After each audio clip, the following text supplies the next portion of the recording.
La chambre froide numéro 7. Il y a 3 règles quand on travaille de nuit à la morgue départementale de Lyon. La première, ne jamais laisser une porte ouverte. La deuxième, toujours vérifier 2 fois les numéros des tiroirs. Et la troisième, ne jamais, sous aucun prétexte, entrer dans la chambre numéro 7. Je m'appelle Julien Morel, j'ai 36 ans. Pendant 8 ans, j'ai travaillé de nuit dans cette morgue. Et jusqu'à aujourd'hui, je n'ai jamais raconté ce que j'y ai vu. Parce que certaines histoires ne quittent jamais l'endroit où elles sont nées. Et celle-ci respire encore. La pluie tombait fort ce soir-là. Une pluie lourde, continue, froide. Le genre de pluie qui transforme les fenêtres en miroirs noirs. Julien gara sa voiture sur le parking vide. 23h47, comme chaque nuit. Le bâtiment de béton gris semblait plus massif que d'habitude, plus vivant aussi. Il badgea. Pip! La porte s'ouvrit. Une odeur de désinfectant, de métal humide et de froid artificiel l'enveloppa immédiatement. Normal, toujours normal. Du moins, c'est ce qu'il croyait. Dans la salle de repos, son collègue Marc préparait du café. « T'es en retard. 2 minutes. 2 minutes ici, ça compte. » Julien sourit. Marc ne souriait jamais, sauf quand il était nerveux. Et ce soir, il souriait. Trop. Julien posa sa veste, puis il remarqua quelque chose. Marc évitait son regard. Ses mains tremblaient. « Tout va bien ?» Marc avala difficilement, puis il murmura. « La 7 s'est rallumée. » Julien sentit son ventre se nouer. « Arrête. Je plaisante pas. » Silence. Le bourdonnement des néons sembla soudain plus fort.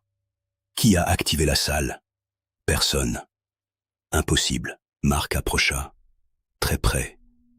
Puis il murmura. « Elle est à 37 degrés. » Julien sentit le sang quitter son visage, parce que toutes les chambres froides étaient réglées à -18. Toutes, sans exception. Sauf la 7, 00h13.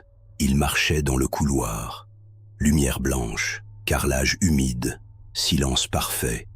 Au bout du couloir, une porte, numéro 7, et au-dessus, un écran digital rouge, 37.0 degrés C. Julien sentit son souffle ralentir. « C'est une panne. » Marc secoua la tête. « J'ai coupé l'alimentation. » « Alors pourquoi ?» Marc montra le câble, débranché. Julien recula d'un pas. L'écran continuait de briller. 37.0, 37.0, 37.0, comme un cœur. Puis, ils entendirent quelque chose. Un son, très léger, à peine audible. Toc. Silence. Toc. Toc. Julien regarda Marc. Marc était devenu blanc. « Dis-moi que t'as entendu. » Marc ne répondit pas, parce qu'ils avaient tous les deux compris.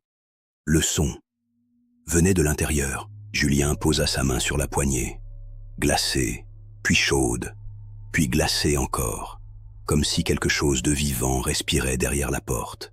« On appelle la sécurité. » Marc attrapa son bras. « Regarde, sous la porte. Une ombre. Pas une fuite, pas de l'eau. Une ombre. Qui bougea à dalle, lentement, comme des doigts. » Julien ouvrit, et tout changea. L'air chaud le frappa au visage. 37 degrés, exactement.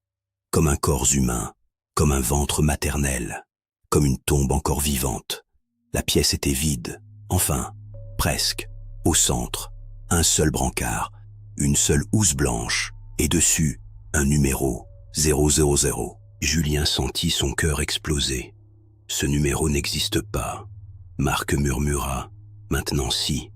Ils s'approchèrent. Chaque pas semblait plus lourd, plus lent, plus faux. Julien tendit la main, attrapa la fermeture, l'ouvrit, centimètre par centimètre. Et quand le visage apparut, Marc hurla, parce que sur le brancard, allongé, les yeux ouverts, le visage parfaitement calme, se trouvait Julien Morel, exactement. Même cicatrice, même alliance, même respiration. Oui, respiration. Le corps respirait, lentement, profondément. Et soudain, Le Julien allongé ouvrit la bouche et murmura « Tu es en retard ». Marc s'effondra. Julien recula, mais la porte venait de se fermer derrière eux. Clac, l'écran rouge passa à 37.1, puis 37.2, puis 37.3. Le corps se redressa, ses os craquèrent, son sourire apparut, et il dit « La salle ne chauffe pas les morts ». Long silence, puis « Elle prépare les remplacements ». Julien hurla, et tout devint noir. Quand il ouvrit les yeux, il était seul, dans la salle de repos. 07h02. Le soleil se levait, sa veste était là, son badge aussi. Tout semblait normal, sauf une chose. Sur le tableau de présence, le nom de Marc avait disparu, comme s'il n'avait jamais existé. Et à côté du nom de Julien, un nouveau numéro. Employé numéro 7. Aujourd'hui, si vous visitez cette morgue et que vous traversez le dernier couloir, vous verrez peut-être une porte avec un écran rouge qui affiche 37 degrés. Et si vous entendez frapper, n'ouvrez jamais, parce que ce qui attend derrière porte peut-être déjà votre visage.